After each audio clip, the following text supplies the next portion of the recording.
Have you ever thought about going beyond the pain to extract the pain? Like taking the pain even further than when you're at, to be able to get behind it and then bring it up? That's what this video is about. I'm Vivian Price, and I'm doing a project of Stratosphere Empowered Wellbeing. Some of you might know me by another name, but that's the name that I've titled for the project because I did do some identity shifting to be able to accomplish this project.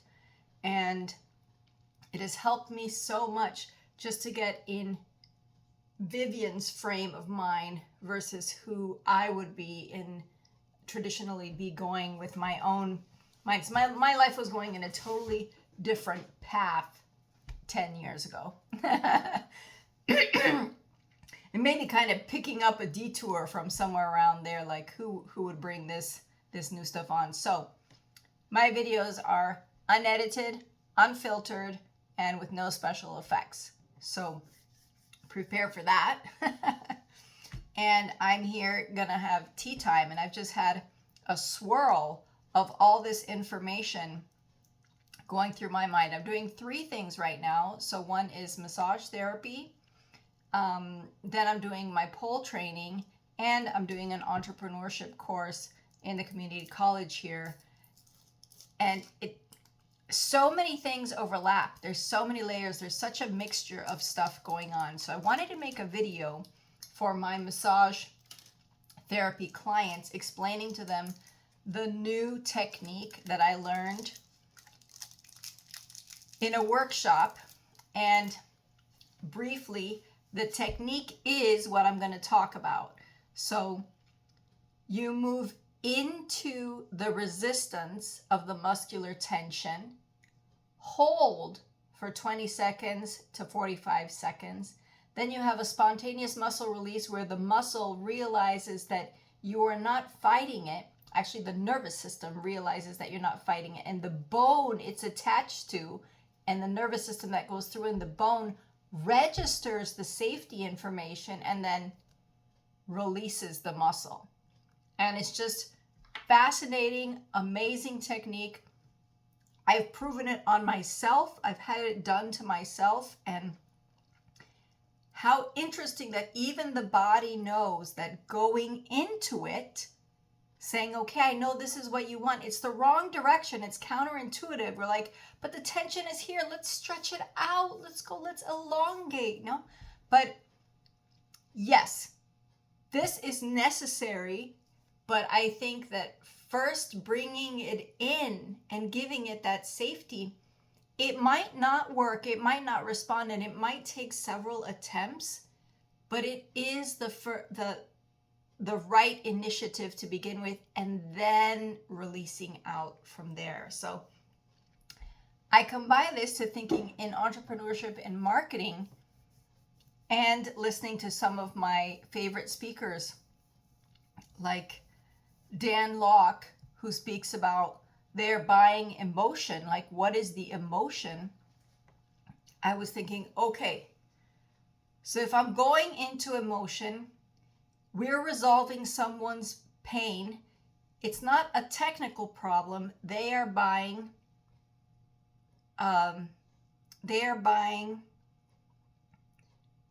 the resolution of the emotion that they're feeling. As they say, they're not buying a drill. They're buying the hole in the wall. And they're probably not even buying the hole in the wall. They're buying the precious item that they want to hang on the wall, right?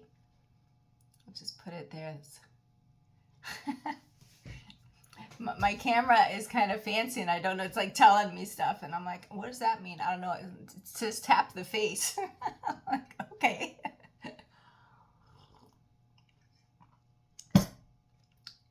And then I said, all right, what are the emotions of my clients?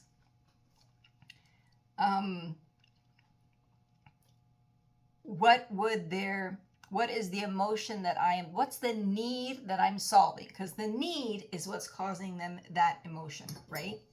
So I'm going to spread my cheese here on the bread because I just toasted it, and it's still warm. And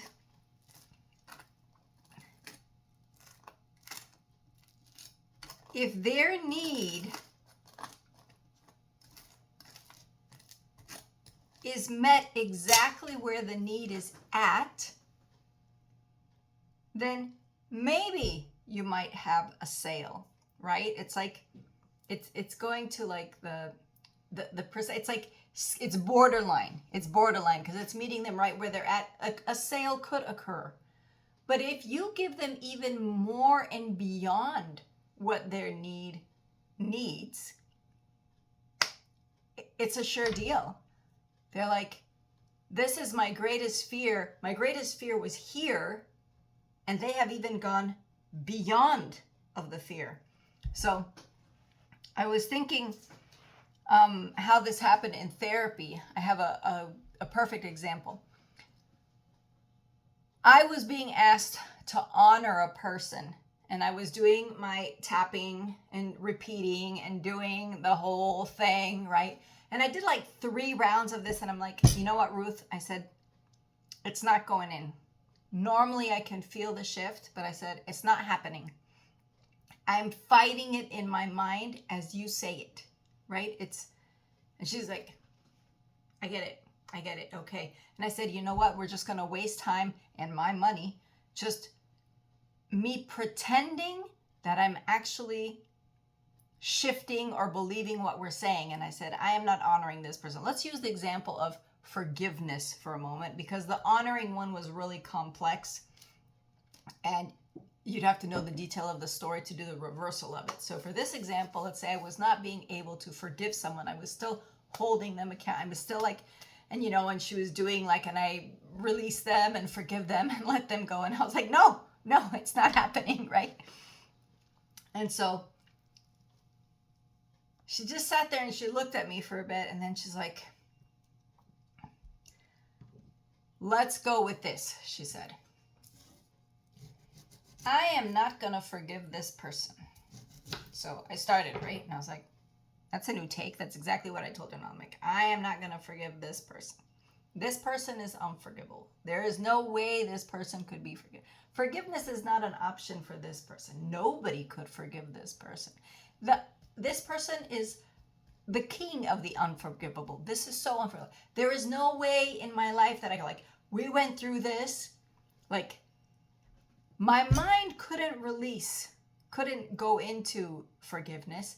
So we went with it and then beyond it. And I was like, well, I'm not feeling that aggressively unforgivable. Like, nobody will forgive this person. Like, she really got under it. We did like 3 different rounds of that. And I was like, I think I can forgive them. And then what I loved about my therapist is that not only was she my therapist, but she was like my teacher. And so after I would do the things and explore it as a client, we would like go out of our little therapeutic roles, and I'd be like, hey, like, how did that work? How did you do that? What's the trick? And she's like, it's a super interesting thing of the psyche. If it keeps fighting it and you're also trying to fight it, you can't get through to it. It has its block. So just like the nervous system and the bone that I just told you guys, if you go with the mind and even pull it further, then it was like, because I was I'm like, I want to forgive this person, or my case was I wanted to honor this person, but I was like, it's not happening, right? It's not happening. So that amazingly worked. And now I had now the next part here is like, this is like really dark, medieval, shadowy work that I was contemplating here now for a moment. So brace yourself or pause the video if this is too dark for you. But I was thinking examples of people or of friends, and I'm like, what is their greatest emotional fear? Like, that I could imagine. Like, I don't know exactly what their fear is. And I said, well, what if I have this one friend, and I thought about her, And I said, okay, what if her greatest fear was to never be loved again? You know, that she would be alone all the time. And I said, is that the darkest I could get with that fear?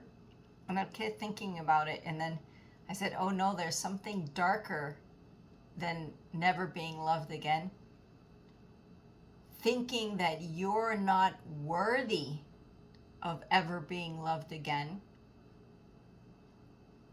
is a worser fear. Thinking you will never have, because never being loved again has nothing to do with what, that's the universe. You know, I'm a victim of the universe. No one, I'm afraid they'll never love me again, but I'm so worthy and I deserve it. You could think that. But the greatest fear would be like, you will never recuperate your worth because you yourself have decided you're not worthy of love. And that, how dense is the fear then? Because you have basically killed off all options, even if the universe would have wanted to, because you have told yourself, the vibration in your brain is, I am unlovable. And this can be a tremendous level of fear. Then I took it to a darker mode. Because I said, try to apply it to yourself. Now you'll have to sit down for this one. And I'm in a really high vibe right now. That's where the pole training comes in. I trained in the morning. I trained after my morning training, my special needs, and then I trained now in the evening. So I could say, like, from a scale to 1 to 10 of where I normally at, I'm like at a 9, right? If I would have gone dancing, I would have had it at a 10. But I'm at a 9. So when you're at a 9, doing deep shadow work can happen, right? You can come back to this place. But if you're feeling you're at a 5 or you're at a 4 on frequency vibration, and you want to dip and go down and do some dire shadow work, don't do that. Because it's like when you're flying an airplane, right? And if you take it into the spin, there's a certain amount of spin you can do and still recover. But then if you go too far and too long and the angle is wrong, it'll just take over and you can't get out of the spin. And I think that's what happens when people start to do, they're like, they need it. I'm feeling down. I'm feeling low. I really need to get to the root of this. And I'm like, yes, you do. But first, you need to leave it aside, bring the vibration up, and then work from here where there's still liftoff, right? So I'm going to take it back now. I'm going to show you how delish that is. Oh, wait. We got to put some salt on it. Some lovely snacks that I recovered from visits to Germany. Well, in Europe in general, you can find some really nice, simple little things, like super economical. But after the training, super hungry. That's why I said, bear with me. Bear with me.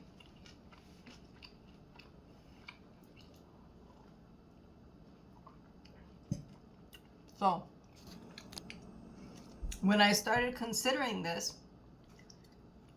I noticed that the greatest fears or emotions that I could access were horrific things happening to people I love. It wasn't even me based. And as I started going down, like the fear ladder, I haven't been down that ladder in a long time. I'd say since 9 or 10 years, because I'm a long time coming up the ladder, right? But for the sake to see, like, let's explore.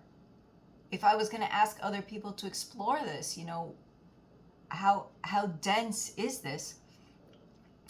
I could start to feel my body was starting to vibrate slightly from the intensity of the darkness of the thoughts to explore underneath the darkest thing that I could imagine happening to me, that I would be afraid were to happen to me.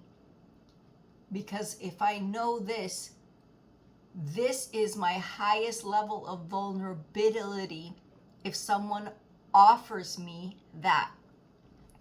For the example of my friend, what's happened? That has happened to her.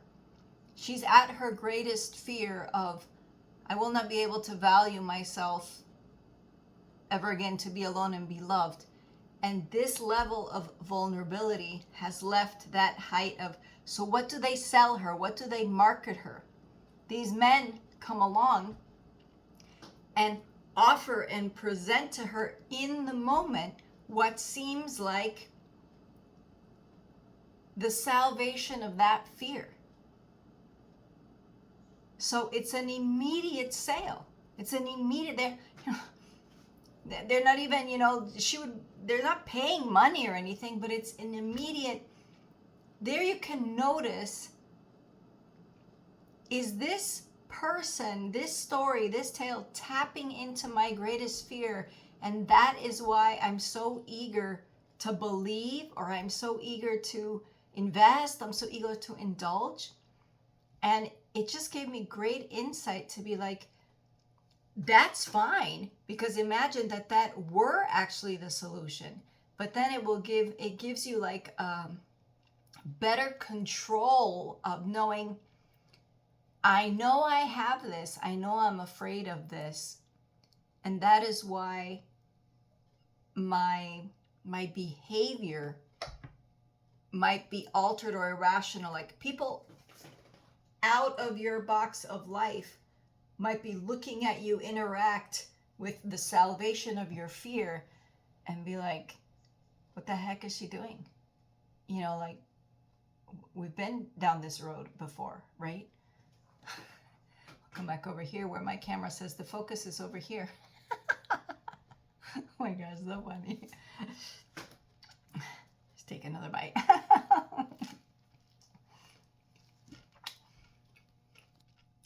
So I'll let you know, when I was a single woman and I didn't have any children, I moved out to the country when I was 30.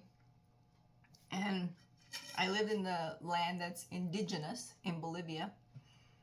And a lot of people were afraid for me because Caucasian, white, and I was the only white woman in a whole indigenous valley and neighborhood. I didn't even think about it, because when you grow up in the country, you talk like the people, you feel like you even smell like the people, right? You are with the people, and you forget about the fact that, oh yeah, I was born a different color because my mother's from a different country, right? It's just that simple. But I told myself, when they would present to me several of their fears, I went through it and I sat down one day and I said, okay, what's the worst thing that can happen to you, Cinnamon? And I went through all the events, and I don't recall it being so jarring to my system, like really horrible things I thought that could happen to me in the country. And I said, great. Now you have processed that all these things can happen, and now you can move on with your life, because now you're ready mentally. I'm like, I don't even think other people could be as creative or as dark as I was. So I was like, I have gone beyond the level of just normal torment that someone could give to a single woman living in a home. Maybe not, right? But I got as far as I thought that I could go with those dark thoughts. But now, as a mother and different responsibilities and stuff, I started to do the walk down the ladder into the dark things. And there came a point where I was like, I can't go any further. I can't actually explore this. And that's where I realized there's a zone under the ice, that if actually something that severe were to happen, that is where people go into psychological trauma.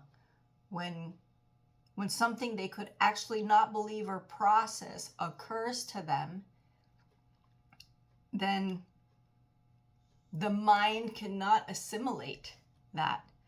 So that was interesting. This channel and this project is all about empowerment. So I just saw a video that I loved of Clark Kegley, that I'm following his work because I think it's super synchronized with how I feel. I encourage you to go see any of his videos. I have found them all brilliant and with full of information, but he had really a nice take on doing the dark work so that you can move into the new version of yourself. He has more of a metamorphic take, which it reminded me of La Kafka, no? There's that story of the person who actually like molts, no, and becomes into someone else. And I'm like, sometimes I feel like that's what people actually need. Like, you need to like shed that whole layer of skin and then let the new being emerge, right? But yes,